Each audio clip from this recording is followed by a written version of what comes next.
Hello বন্ধুগণ, ঘরের তৈরি রান্নার চ্যানেল থেকে তোমাদের স্বাগতম।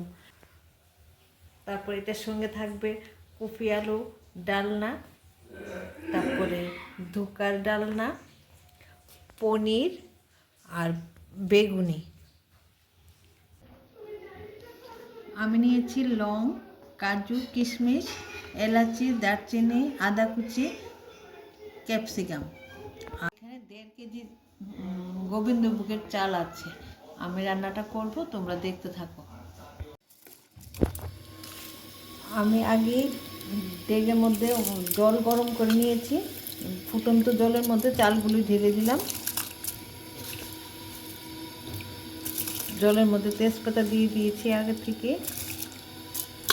আমি তেল কড়াইয়ের মধ্যে তেল দিলাম। তেলের মধ্যে ক্যাপসিকাম, আদা কুচি, লং, কিশমিশ, এলাচি, কাজু সবগুলো দিয়ে দিলাম।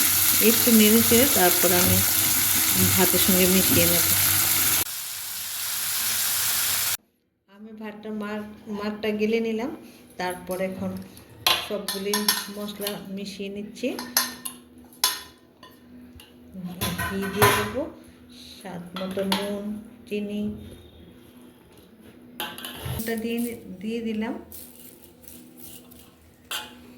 সবগুলি কাজু, কিশমিশ, ক্যাপসিকাম, তারপর লং, এলাচি, আদা কুচি সব মিশিয়ে নিলাম।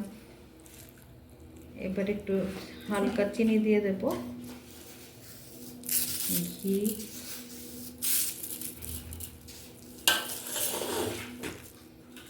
পরিমাণ মতো ঘি দিয়ে দিলাম। দেখো,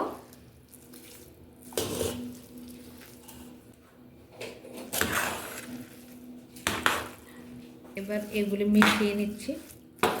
ভাতটা মনে হয় একটু নরম হয়ে গেছে। চালটা একদম নতুন ছিল, বুঝতেই পারিনি।